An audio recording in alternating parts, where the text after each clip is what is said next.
Très cool. Du coup, je pense qu'on va commencer. Mm. Donc déjà, bonjour à tous. Merci beaucoup de nous rejoindre pour ce premier webinaire qui est organisé par le Social Hack Club. Donc pour ceux qui ne me connaissent pas, moi c'est Emeline, donc la cofondatrice du Social Hack Club avec Mode. Et donc on a Anna aujourd'hui qui est avec nous. Anna qui nous a fait le plaisir d'être notre première invitée pour parler de LinkedIn et de son expérience. Et donc pour vous présenter un peu comment ça va se passer, on va commencer donc, Anna va commencer par se présenter.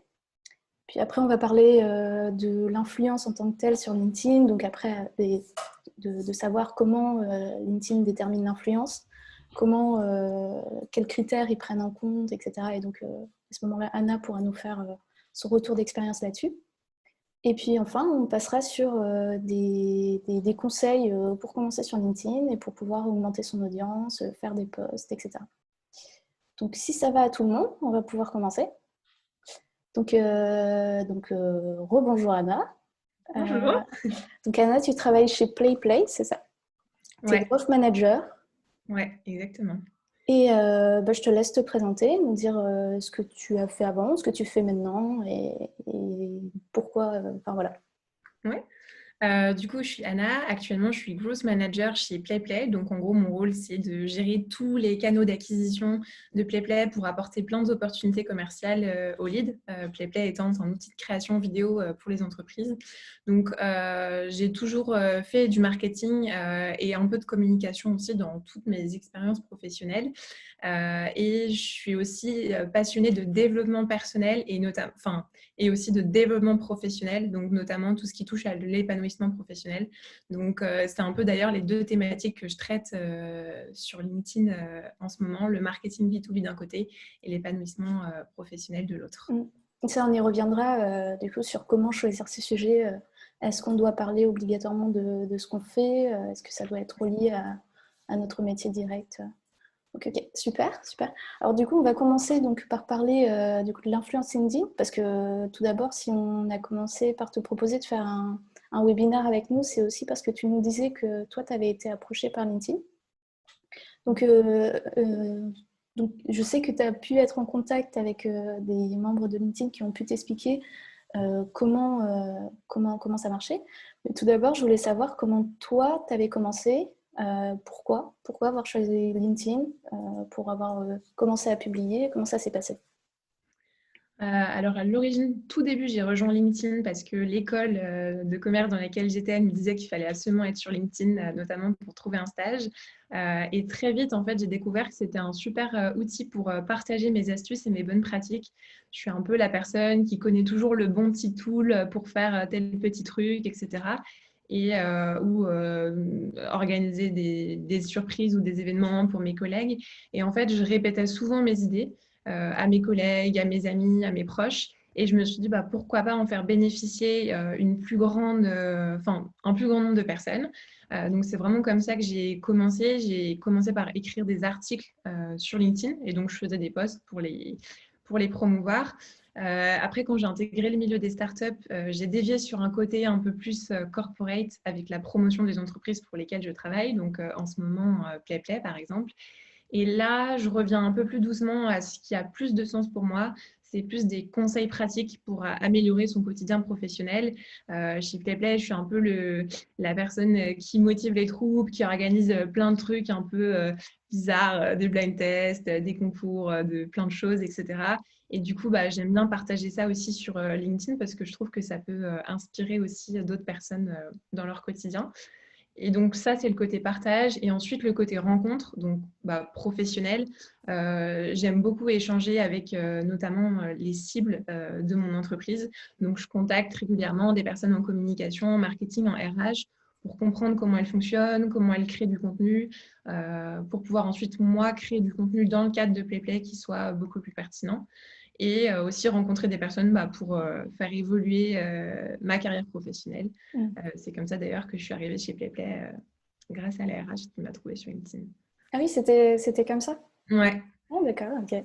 Oui, alors c'est vrai que c'est intéressant parce qu'il y a toujours la partie corporate et la partie personnelle. On en Mm. avait déjà parlé avec d'autres personnes qui nous disaient, mais c'est vrai que avant tout, en fait, LinkedIn, ça te booste toi.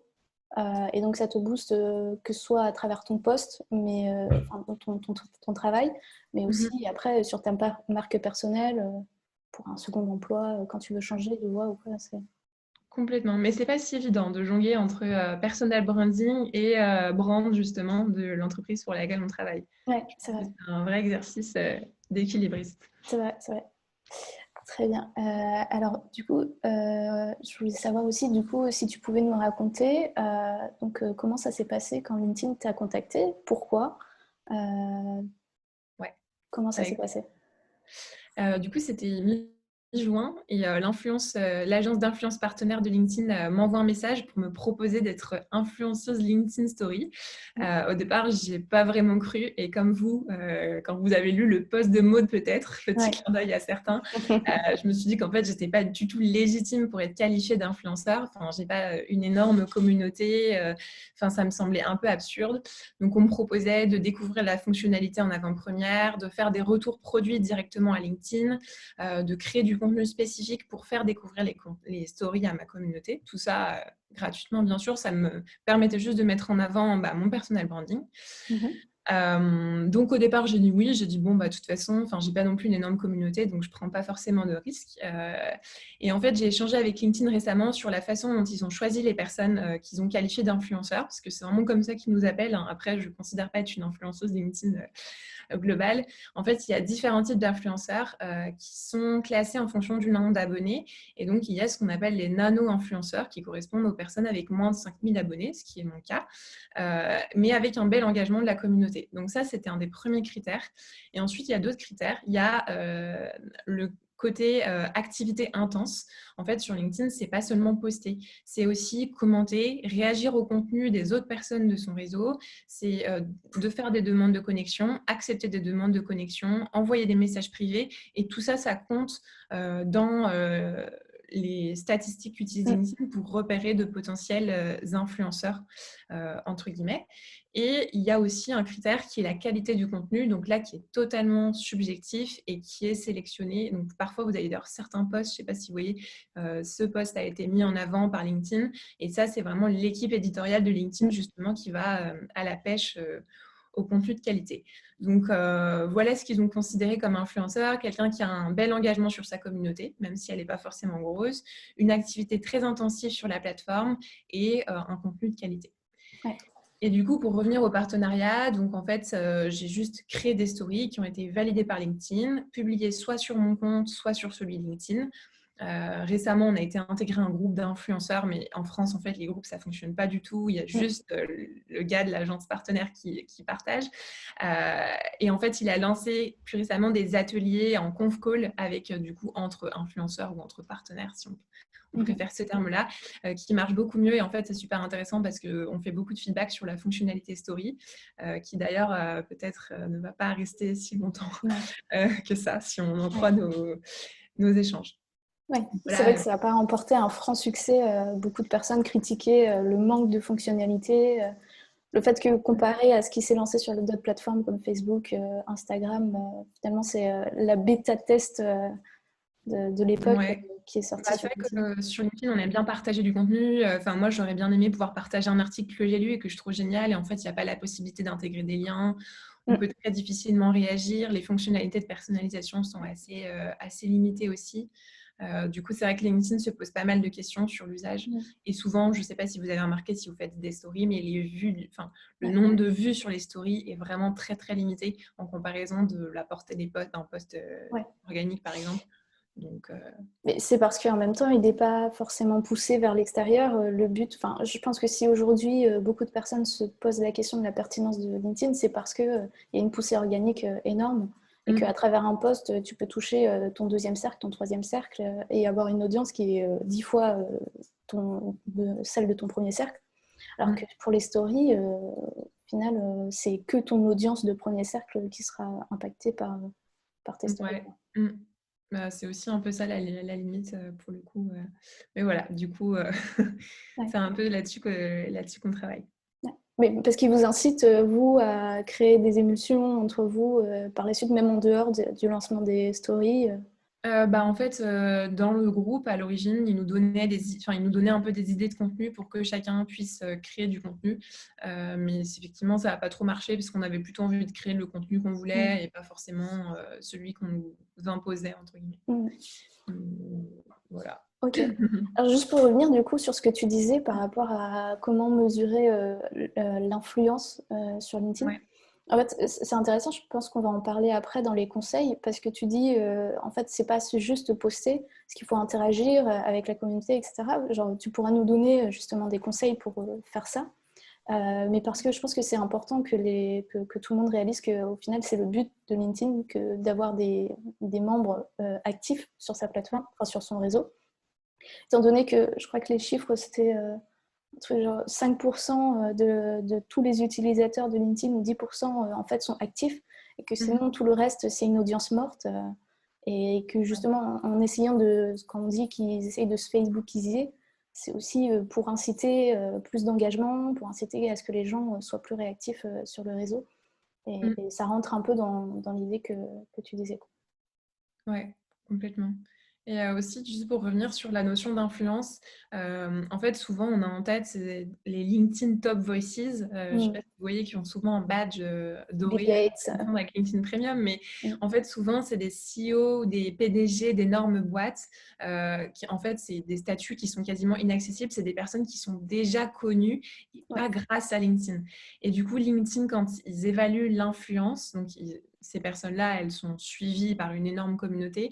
Ils vont aussi rechercher des personnes qui sont influentes sur des communautés un peu plus niches et qui développent leur communauté grâce à LinkedIn et qui n'ont pas 3000 abonnés du jour au lendemain parce qu'ils étaient déjà connus sur d'autres réseaux. En tout cas, c'est comme ça qu'ils cherchent les influenceurs pour produits, on va dire, pour les accompagner dans le lancement de nouvelles fonctionnalités ou par exemple le test des LinkedIn Live, ce genre de choses.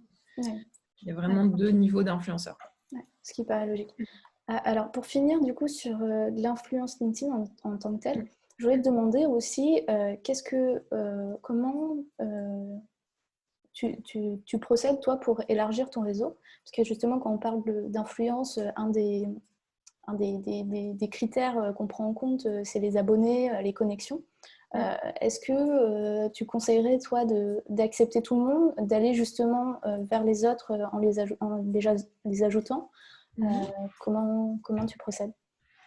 Alors, d'accepter tout le monde, moi, c'est vraiment mon avis personnel, hein, mais je dirais que non. Je refuse pas mal de connexions. En fait, il faut vraiment qu'elles aient un rapport, soit avec le contenu que je poste, soit un contenu qui m'intéresse. Sinon, je vais recevoir moi dans mon feed du contenu qui me plaît pas et la personne ne va pas être engagée sur mon contenu. Donc, en fait, notre connexion n'aura pas forcément de valeur ajoutée. Du coup, j'essaie de connecter avec des personnes qui sont dans mon industrie, dans mon métier. Ou qui pourraient être potentiellement intéressés par ce que je poste. Après, je trouve ça bien d'accepter les demandes de connexion de personnes que vous ne connaissez pas, juste parce que justement, ça permet d'agrandir son réseau. C'est aussi important d'aller commenter les posts des autres personnes, pas seulement en disant bien joué, mais en réagissant de façon un peu plus développée et argumentée, on va dire, parce que ça permet aussi d'identifier des points d'accroche qu'on n'aurait pas identifiés juste en mettant bien joué. Et je pense qu'il faut... là, par exemple, je prépare un webinaire sur l'employé advocacy, donc qui est un sujet que je connais très bien en startup, mais pas du tout en grand groupe. Et donc, en fait, j'ai envoyé des demandes de connexion à des personnes qui sont responsables de l'employé advocacy chez Safran, Microsoft, etc. Et en fait, on se rend compte que les gens sont très enclins à aider et à répondre aux questions. Et en fait, là, j'ai plein de rendez-vous bookés dans mon agenda pour échanger avec ces personnes-là, pour recevoir plein d'informations. Et je pense qu'en fait, sur LinkedIn, il faut oser à partir du moment où vous avez un intérêt, et vous ou l'autre personne peut avoir un intérêt, faut pas hésiter à y aller. D'ailleurs, c'est ce que font très bien les RH pour trouver de nouveaux candidats ou parfois les sales. Moi, ça m'est déjà arrivé d'acheter un outil ou un logiciel parce que la personne m'avait contacté sur LinkedIn. Chez PlayPlay, c'est parce que la RH m'avait contacté. Je pense qu'il faut être super ouvert. Et je pense que le réseau, c'est aussi toujours donnant-donnant. Si vous prenez mais que vous ne donnez pas, à un moment donné, ça va se retourner contre vous. Donc, la personne, potentiellement, elle vous donne du temps pour une interview. Vous pouvez lui proposer autre chose en échange. Donc, c'est vraiment, je pense que ça va vraiment dans les deux sens. Mais je pense qu'il ne faut pas accepter toutes les demandes parce qu'il y a vraiment des gens qui font des demandes de masse qui ne sont pas du tout ciblées et ça ne correspond pas à votre audience. Et vous, en plus, son contenu, vous n'en avez pas grand-chose à faire. Ouais. Oui, c'est un peu ça la clé. Au final, c'est de faire en sorte que son audience soit qualifiée. Mm. D'ailleurs, moi, je reçois souvent depuis que j'ai le petit co-founder des Phantom Busters à gogo qui sont parfois pas très bien ciblés. Et c'est vrai que ça a parfois l'effet inverse euh, Mm. Ouais. voulu, quoi. Et d'ailleurs aussi, il y a la question des notes d'accompagnement. Donc, quand on envoie une demande de connexion, on peut mettre un petit Ouais, message. Il y a un peu deux écoles. C'est moi, si on met une note, je la lis pas et je refuse, ou l'inverse, au contraire, s'il n'y a pas de note. Et je pense que c'est, en fait, ce qu'il faut se poser la question, c'est si vous n'arrivez pas à faire une note qui est super personnalisée, parce que vous avez identifié un vrai point commun, que vous avez une demande spécifique, ou alors vous connaissez quelqu'un en commun, si vous n'arrivez pas à la rédiger, bah, dans ce cas-là, faites pas la demande de connexion. Après, c'est très personnel comme avis et je sais que tout le monde ne réagit pas comme ça. Mais si vous voulez un réseau qualitatif et engagé, pour moi, c'est un peu la meilleure solution. ouais, ouais. D'ailleurs, toi, du coup, tu n'utilises pas du tout des outils d'automatisation comme Phantom Buster ou d'autres? Je les utilise, mais pas pour mon profil, plutôt pour le profil de nos commerciaux. Ouais, ouais. Ouais, c'est pas les mêmes objectifs. Ouais. Ouais, c'est ça. Après, oui, enfin, bien sûr, à chaque fois, ça dépend de vos objectifs. Est-ce que vous travaillez votre personal branding? Est-ce que vous êtes en mode sales? Est-ce que vous êtes en mode RH? Enfin, bien sûr, le discours à chaque fois, enfin, ça change vraiment en fonction de ouais, votre objectif, quoi. Ok, ok, bah, super, super Anna. Bah, on va passer au conseil. Alors n'hésitez pas, si vous avez des questions, même en cours, on va faire une partie questions-réponses juste après. Mais si vous avez des questions qui vous pop-up tout de suite, n'hésitez pas à les marquer, on les relira tout à l'heure et on les posera à Anna. Donc du coup pour les conseils, d'abord pour commencer, comment en fait tu décrirais l'algorithme de LinkedIn globalement, comment ça se passe? Si tu peux donner un peu les grandes lignes de l'algorithme. Ouais. Alors, l'algorithme LinkedIn, il fonctionne en fait en trois phases. Donc, il y a une première phase où il va donner un score de visibilité de base au contenu. Ensuite, il va y avoir une deuxième phase où il va pousser la publication aux relations de premier niveau et ces réactions vont conditionner la suite de la portée du post. Donc, c'est une phase d'échantillonnage qui dure entre 1 et 2 heures. Moi, personnellement, je n'ai jamais réussi à savoir exactement entre les deux où ça se situait. Et ensuite, il y a la phase numéro 3 qui va être le cycle de vie en général qui s'estompe au bout de 48 heures. Et du coup, donc, pendant la phase numéro 2, les critères qui vont être évalués, ça va être l'engagement sur votre poste et particulièrement les commentaires. C'est vraiment ça qui a de l'impact. Et la durée passée sur votre poste. D'où l'intérêt d'utiliser par exemple la vidéo, les carousels qui sont très tendance en ce moment et les textes un peu longs parce que la personne va forcément passer plus de temps à consulter votre contenu s'il est quali. Mm. Et aussi, il faut savoir que LinkedIn n'aime vraiment pas qu'on le quitte. C'est une plateforme assez exclusive. Donc, il faut éviter de poster des vidéos YouTube, par exemple, mais plutôt les importer directement depuis votre ordinateur. Il faut aussi éviter les liens dans le corps du post et plutôt le mettre dans votre premier commentaire. D'ailleurs, petite astuce, les commentaires les plus likés remontent le mieux. Donc, n'hésitez pas à demander à votre entourage de liker notamment le post, mais aussi le commentaire avec le lien. Mm. Sinon, ils vont être noyés parmi les autres commentaires de votre post. Euh, et aussi, il y a aussi une très grosse différence entre les pages entreprises et les pages personnelles. Les pages personnelles sont beaucoup plus boostées en termes de portée organique. Donc, par exemple, les pages entreprises, je recommande de ne pas forcément mettre le lien dans le commentaire parce que ça n'aura pas un impact significatif. Mieux vaut le mettre avec une jolie preview, avec une image directement cliquable. Ça vous apportera beaucoup plus de conversion que si vous l'aviez mis dans le commentaire. Ouais. Oui, parce qu'après, là, on se concentre un peu plus particulièrement sur les posts personnels, Mm. parce que justement, ça amène sur ma deuxième question. Est-ce que justement, il y a un ton à avoir? Alors, je pose cette question, elle est un peu orientée parce que euh, comment une entreprise peut communiquer sur LinkedIn? Est-ce qu'elle peut communiquer sur sa page professionnelle ou est-ce que c'est mieux de le faire sur une page personnelle? Euh, Je pense que c'est bien d'avoir les deux, c'est important. Donc, justement, on rejoint le sujet de l'employé advocacy. C'est bien que l'entreprise ait quand même une base, une communauté sur sa page, et ensuite qu'on identifie différents employés qui, eux, ont un potentiel de communication et de portée organique un peu plus important. Concernant le ton dont tu parlais, je pense que chaque personne déjà est unique, chaque marque est unique, donc ça dépend vraiment de l'image que vous voulez renvoyer. Je sais que nous, chez PlayPlay, c'est très friendly, on met beaucoup de smileys. Moi, j'ai un ton un peu plus journalistique, limite oral dans certains de mes posts. Ça dépend vraiment des personnes que vous allez cibler, donc pour ça, il faut que vous identifiez un peu vos fameux personas, votre cible, entre guillemets, et que vous réfléchissiez, cette personne, si vous vous mettez à sa place, comment elle prendrait votre post. Est-ce qu'elle se dirait non mais eux c'est des petits rigolos, je ne vais pas leur faire confiance, ils n'ont pas l'air d'être experts dans leur domaine, ou alors ah ça a l'air d'être une boîte sympa, j'ai envie de les contacter et d'en savoir plus. Enfin, ça dépend vraiment de votre marque et des personnes surtout que vous allez cibler. Après, c'est sûr que dans les posts personnels, il y a quand même des choses qui marchent assez bien. C'est justement ces phrases très courtes qui commencent toutes par des conjonctions et pourtant, mais alors, ça fonctionne, ça vraiment fonctionne super bien. D'utiliser de la ponctuation avec des points d'exclamation, des points d'interrogation, de se confier au lecteur aussi, par exemple de mettre des parenthèses en disant vous dites quelque chose et après entre parenthèses vous mettez oups je crois que je suis allée un peu trop loin avec par exemple un petit singe qui se cache les yeux. Voilà, ce genre de petites touches humoristiques, ça fait pas non plus mourir de rire, mais ça donne le sourire et en fait un sourire c'est des émotions et donc forcément ça aide à créer une sorte de lien avec votre contenu. Je pense que ce qui est aussi, il faut aussi créer du contenu qui a du relief. Donc, utiliser des mots qui sont forts, par exemple, plutôt que baisser, vous pouvez utiliser le verbe chuter. C'est aussi des conseils qu'on donne d'ailleurs en journalisme. C'est plutôt que d'utiliser le verbe faire, le verbe avoir, enfin, plutôt que de faire la cuisine, vous allez cuisiner. Passer à l'action. C'est un exemple que vous n'utilisez pas forcément sur LinkedIn, mais voilà, utiliser des mots qui sont forts, qui sont impactants, alors sans être non plus dans le superlatif, le merveilleux, le grandiose, etc.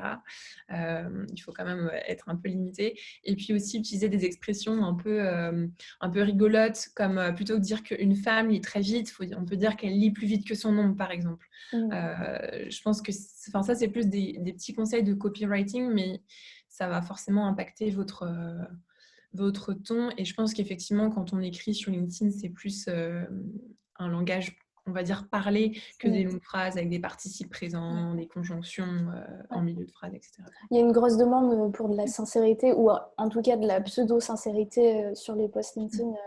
Et du coup, ça se traduit comme ça par ces petites touches un peu familières. Et du coup, d'ailleurs, tu parlais de copywriting, on peut en parler un peu plus. Est-ce qu'il y a un schéma donné à avoir en tête quand on rédige son post Là, j'ai déjà donné pas mal de billes, on va dire, je pense. Après, je veux dire, juste dans l'architecture, tu sais, souvent, genre, je pense au voir plus, tu sais, alors du coup, la première phrase, c'est hyper important parce qu'elle va attirer l'œil. Je pense que les 3 premières lignes sont vraiment importantes. Surtout, ce qui est bien, c'est d'aller à la ligne à chaque phrase parce que ça apporte du rythme et c'est beaucoup plus lisible. Du coup, en général, si vous mettez 3 lignes, vous allez arriver à la limite du voir plus. Donc, c'est vraiment ces 3 phrases-là dans lesquelles il faut donner du suspense et attirer directement l'œil. Et je pense que ce qui est super, super important pour que les gens aillent jusqu'au bout du post, c'est vraiment le storytelling. Alors ça, on en parle beaucoup. Vous pouvez taper sur Internet la méthode Pixar, justement, pour le storytelling. Ils ont une trame. Alors, je ne la connais pas par cœur, je la re-regarde à chaque fois. Mais c'est en gros, il était une fois, chaque jour, il se passait ça. Mais un jour, à cause de ça, voilà le problème que je rencontrais. À cause de ça, voilà le deuxième problème que je rencontrais. Jusqu'à ce que finalement, bim, j'ai la solution. Est-ce que ça vous dit que je la partage? Vous, comment vous faites? Du coup, bien poser une question à la fin pour essayer de générer le maximum de commentaires aussi. Le call to action. Ouais. Parce que comme tu disais, sur l'engagement, les commentaires sont les plus importants. Et du coup, bien poser une question ouverte pour que les personnes puissent s'exprimer et pas juste répondre oui ou non. Parce que, bon, bien sûr, ça vous fera des commentaires quand même, mais ça génère... votre contenu aura vos commentaires auront moins de valeur ajoutée. Voilà un peu mais c'est surtout, je pense qu'il n'y a pas besoin de savoir super bien écrire pour faire un post LinkedIn, vu que justement c'est de l'oral. Je pense les lecteurs acceptent les imperfections et au contraire ça crée un certain attachement parce qu'on sent que la personne en face elle est humaine, authentique. Mais ça, c'est vraiment pour les posts personnels. Après, pour les posts de marque, je pense que ça dépend vraiment de votre charte éditoriale et de votre branding. Ouais. Très bien. Et alors, par rapport aux critères d'horaire, de jour à poster, est-ce que tu as des indications à nous donner par rapport à ça? Est-ce qu'il y a Alors, une heure particulière où poster? Est-ce qu'il y a un jour dans la semaine particulier où poster? il n'y a pas d'heure et de jour qui, il me semble, hein, qui impactent l'algorithme en tant que tel. Mais par contre, il y a des heures où effectivement les gens auront plus tendance à être sur LinkedIn, souvent en fin de matinée. Ce qui est bien, c'est de poster vers 11h30. Comme ça, vous avez pendant 30 minutes ceux qui se connectent pendant qu'ils sont au travail. Et après, pendant 30 autres minutes ou 1h30 en fonction de la durée de l'échantillonnage, vous avez les personnes qui se connectent sur leur pause déj. Et pareil, le soir, 17h30, c'est bien. Comme ça, les 30 dernières minutes, c'est des personnes qui regardent avant de partir. Et puis celles qui regardent pendant le métro. Non, là, je suis sûre pour le coup, il vaut mieux éviter les vendredis et le week-end. Les personnes sont beaucoup moins actives sur LinkedIn, ça c'est indéniable. Enfin, moi, ça se voit dans mes posts directement. Et après, en termes de fréquence, je pense que l'important, c'est d'être régulier. Par contre, ça dépend vraiment de vos ressources temporelles. Enfin, souvent, on dit un post un jour sur deux. Dans la durée, si vous avez un travail à côté, c'est extrêmement compliqué. Ce qui est bien, c'est une fois par semaine. Après, si vous avez l'opportunité, un jour sur deux, c'est vraiment top parce que la portée organique d'un post s'essouffle au bout de 48 heures. Donc, hop, au bout de 48 heures, vous repostez quelque chose. Mais ça, c'est vraiment dans le meilleur des mondes. Et je pense que c'est bien de préparer en avance des idées et de se dire que vous allez poster une fois par semaine. Sinon, vous allez vraiment vous essouffler super vite en termes d'idées de contenu. Ouais, clairement. Je voulais revenir. Du coup, quand tu dis oui, le week-end, le vendredi, à partir du vendredi, ça s'essouffle. Parce que c'est vrai qu'il ne faut pas oublier que LinkedIn, ça reste un réseau social professionnel. Et je voulais savoir si toi, tu avais constaté du coup des baisses d'audience aussi pendant les mois d'août, de juillet, de la même manière, les vacances. Un petit peu, mais pas C'était tant pas que ça. si... Ouais. Après, je poste pas très souvent pour le coup. Moi, je poste même pas une fois par semaine. Donc, du coup, là, les derniers posts que j'ai postés ont eu un engagement, mais c'était plutôt sur la fin août. Donc, les personnes sont déjà rentrées de vacances. Mais en tout cas, LinkedIn, du coup, là, c'est plus sur LinkedIn Ads. Mais effectivement, les coûts par clic sur les publicités baissent pendant l'été. Donc, je pense qu'effectivement, au niveau organique, ça doit aussi avoir un impact. Ok, super. Alors, du coup, on en revient à ce dont on parlait au début. C'était les actions à mener, en fait, après le post. Parce que c'est bien beau de rédiger son post, mais est-ce qu'il y a des actions particulières qu'il faut avoir après l'avoir posté? Ouais, je pense que oui. Juste pour revenir rapidement sur quelques petites choses qu'on peut mettre dans son post avant de poster, c'est les hashtags. Alors, on peut identifier sur LinkedIn en général le nombre de personnes qui suivent un hashtag. Donc, en premier, il y a tous les hashtags anglophones. Alors, c'est sûr que c'est alléchant parce qu'ils ont beaucoup de personnes qui suivent, mais bon, si les personnes ne peuvent pas comprendre votre contenu parce qu'ils ne parlent pas français, c'est compliqué. Du coup, il vaut mieux choisir des plus petits hashtags en français. Donc ça, c'est le premier point. Et les mentions, si quelqu'un vous a aidé à travailler sur un sujet, que vous avez co-construit quelque chose, ou alors que vous vous dites peut-être que cette personne aura une idée sur le sujet dont je parle, n'hésitez pas à mentionner parce que du coup, ça augmente naturellement la portée de votre post auprès du réseau de cette personne-là. Et du coup, après avoir posté, les actions, ça va être premièrement partager votre post. Nous, je sais qu'on a un channel, une chaîne Slack, donc qui est notre réseau social interne, notre chat, où on poste nos posts et toutes les personnes de l'entreprise, presque toutes, vont liker le post en question. Comme ça permet de booster sa portée dès le début. Ils vont commenter aussi. Et l'objectif après, c'est d'avoir le maximum de commentaires. Répondez très vite aussi aux commentaires des personnes. Ça montre à LinkedIn qu'il y a de l'engagement et qu'il y a de l'activité sur votre post. Je pense que c'est vraiment partager à vos proches, demandez-leur de liker et de commenter et vous répondez très vite aux commentaires. C'est hyper important de répondre aux commentaires. Même quelqu'un qui dit juste merci, vous dites merci à toi. Voilà, merci, avec plaisir, génial que ça t'ait plu, ou alors t'en as pensé quoi, des choses comme ça quoi. Ne pas hésiter à rebondir. Et qu'est-ce que tu penses, moi j'avais entendu dire que pendant la période justement un peu de test de ton post, il fallait aussi être actif à d'autres niveaux de LinkedIn, donc notamment genre commenter d'autres posts, liker d'autres posts, etc. Est-ce que tu sais, toi, si ça a une incidence Alors, je sais que ça a une incidence enfin, le fait que tu sois actif sur la plateforme LinkedIn aura tendance à booster un peu plus tes posts. Par contre, je ne savais pas que c'était pendant la phase d'échantillonnage, mais c'est intéressant, du coup, je vais le faire. Ouais. Ouais.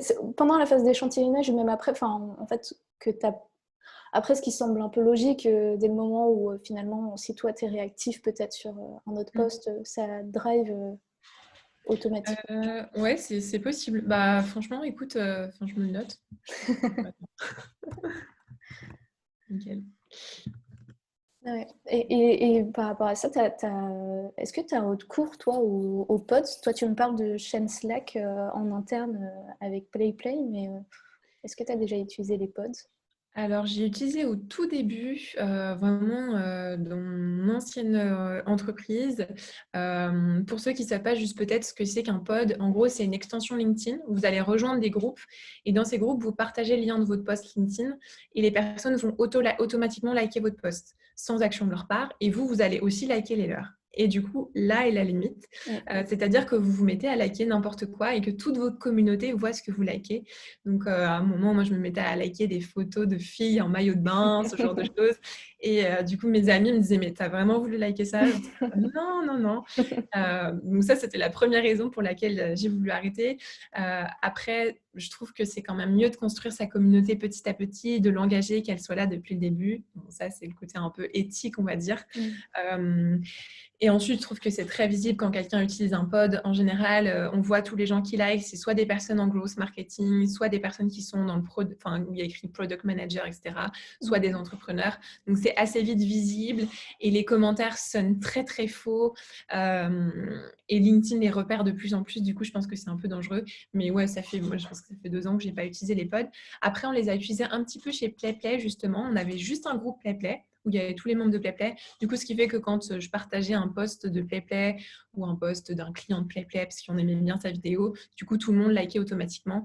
Là, on ne le fait plus maintenant. Chacun like quand il veut, commente quand il veut, parce que du coup, les gens ne voyaient plus, commentaient pas du coup les posts, alors que ça a quand même un impact assez fort. Ouais.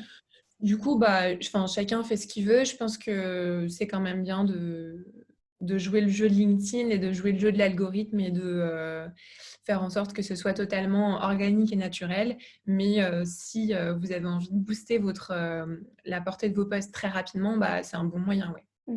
Ouais. Mais peut-être pas uniquement baser sa communauté là-dessus. Ouais, exactement. Je pense qu'il faut quand même avoir... Après, les premières personnes qui like les posts, ce sont des personnes qui sont dans le pod, mais forcément, vous allez être visible auprès de leur réseau. Et nous, ça nous a permis, en tout cas dans mon ancienne entreprise, de générer des grosses opportunités commerciales grâce à ça. Parce que du coup, on a atteint des gens qui avaient, on avait 3 relations d'écart. Et donc, ça nous a permis de toucher des gens beaucoup plus éloignés. Ok. Super, merci. Merci Anna. J'ai plus de questions, c'est à vous maintenant de poser les éventuelles questions que vous avez. Donc n'hésitez pas sur le chat à les poser. Il nous reste 15 minutes à peu près. En attendant, si vous voulez que les premières questions arrivent aussi, j'ai un petit conseil sur le partage des articles. Souvent, des posts. Souvent, par exemple, on a tendance à repartager, à utiliser l'option partage d'un article ou d'un post.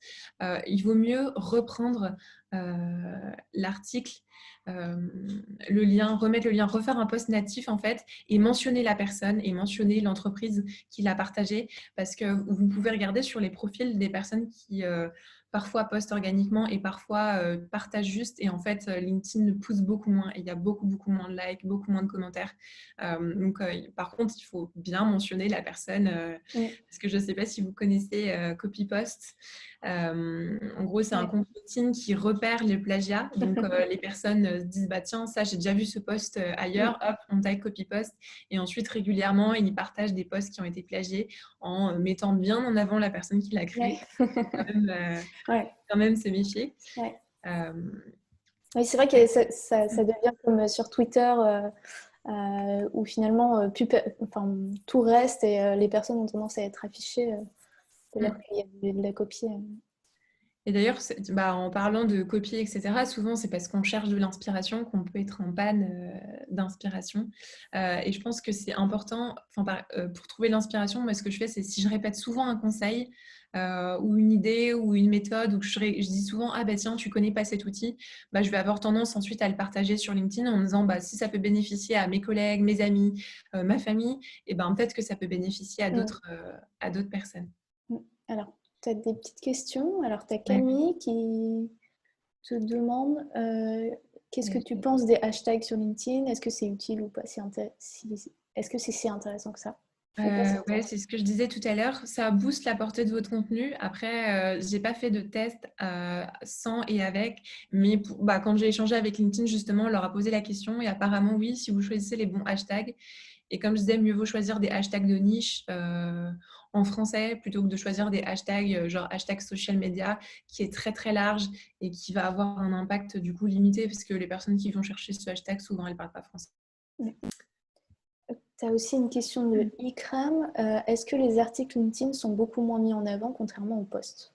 Ouais, complètement. Et là, pour le coup, la personne de LinkedIn que j'ai rencontrée hier m'a dit que oui. Ouais. Et il n'y a pas forcément d'explication. C'est une fonctionnalité qu'ils ont moins envie de pousser.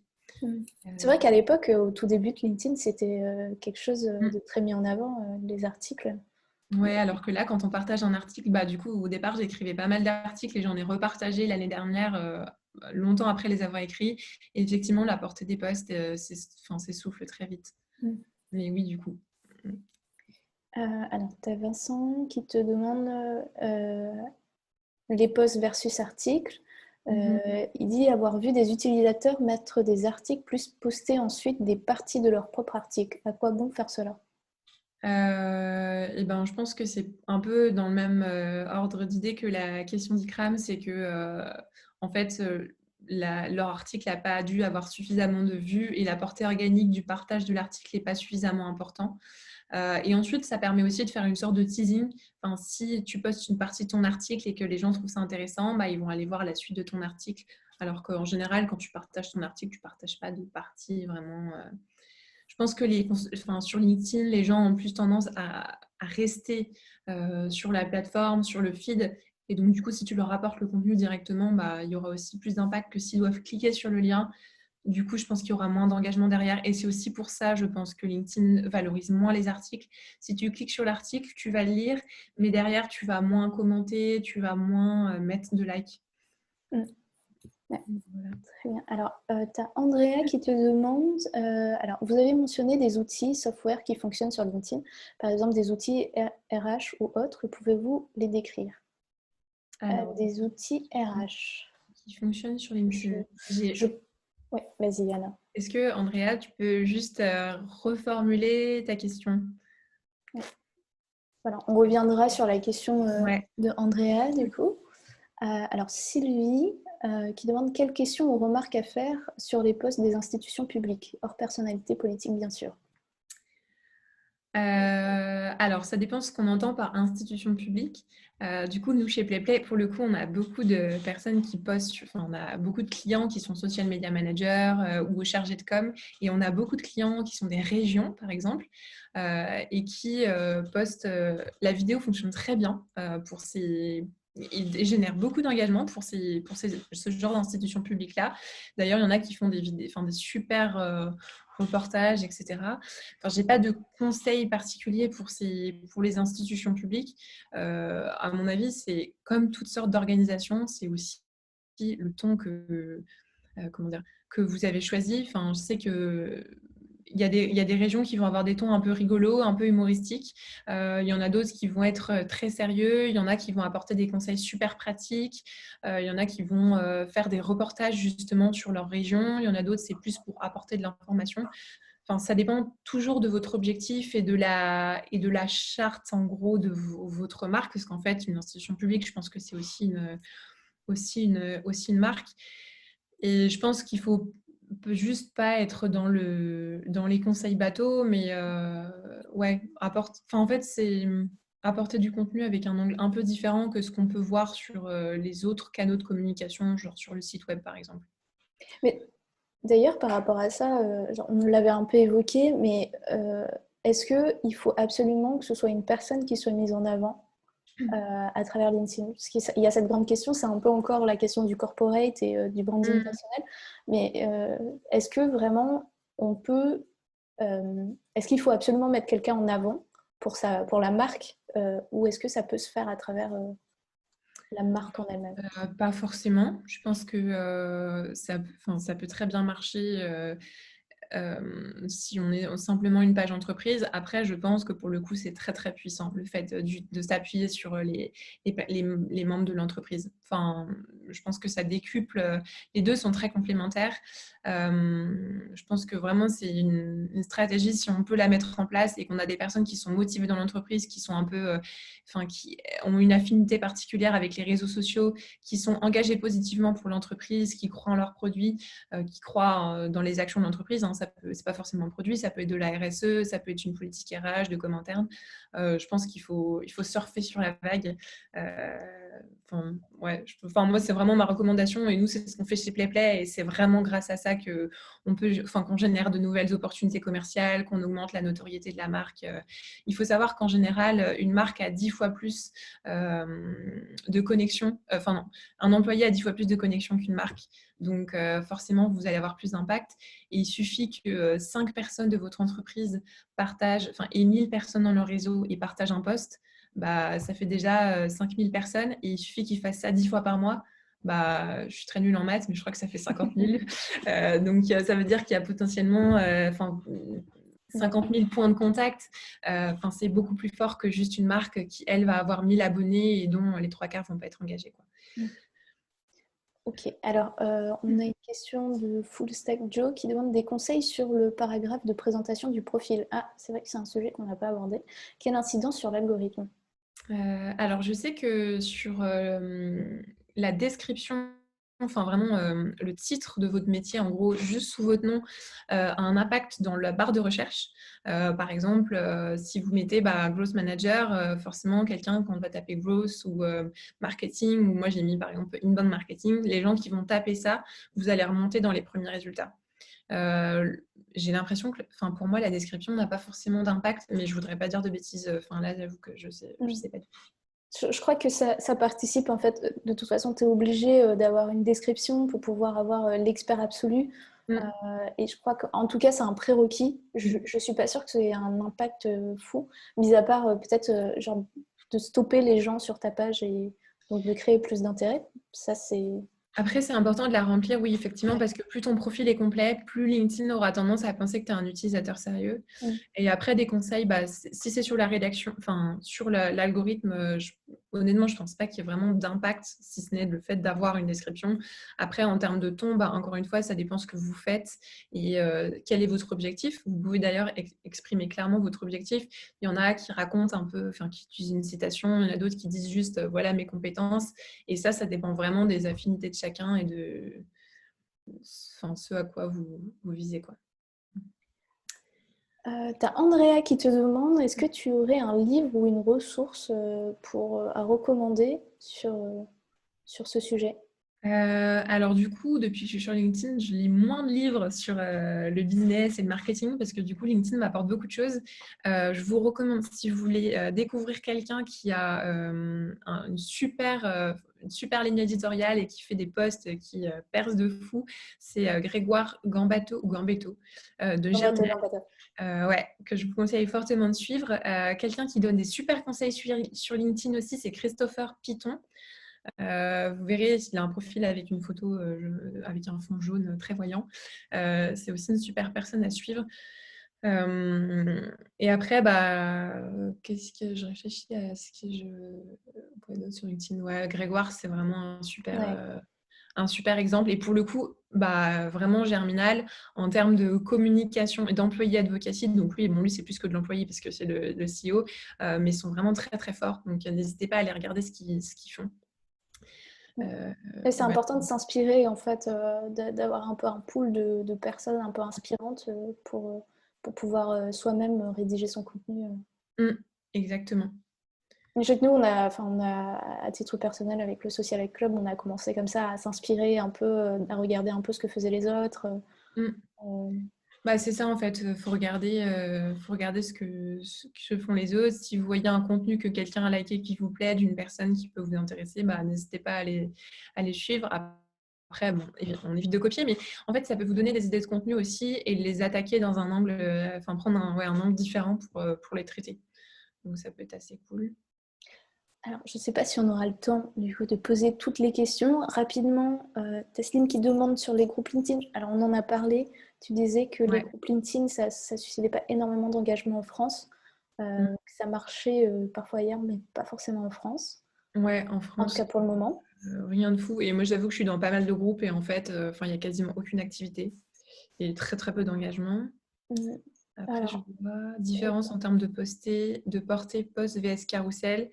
Alors les carousels sont très visuels, souvent, il y en a beaucoup qui sont très très bien construits. Vous verrez ceux de Christopher Piton si vous vous abonnez à son profil, et du coup qui donc les personnes vont être très engagées vis-à-vis du carrousel et en plus vont rester longtemps dessus. Donc en général, si le carrousel est bien fait, ça peut avoir une portée plus importante que le post, mais encore une fois, tout dépend de la qualité du carrousel. et bon, alors on va prendre les dernières petites questions. Alors, est-ce que plus on a de connexions, plus on a de vues sur un post ou cela n'a aucun rapport? Oui. Bah, en fait, parce que, en tout cas, dans la première heure, votre post est projeté uniquement aux personnes de votre première relation. Donc, plus vous avez de personnes dans vos relations, plus vous allez avoir de vues. Après, l'important, encore une fois, c'est l'engagement. Donc, si c'est des personnes qui n'ont rien à voir avec vous, avec ce que vous faites ou avec vos centres d'intérêt, bah, elles vont pas être engagées. Donc, en fait, c'est un peu des coquilles vides, quoi. Mm. Euh, bon, j'en prends encore deux dernières. Est-ce que la version payante de LinkedIn apporte une vraie plus-value par rapport à la version gratuite? Ça dépend de votre objectif.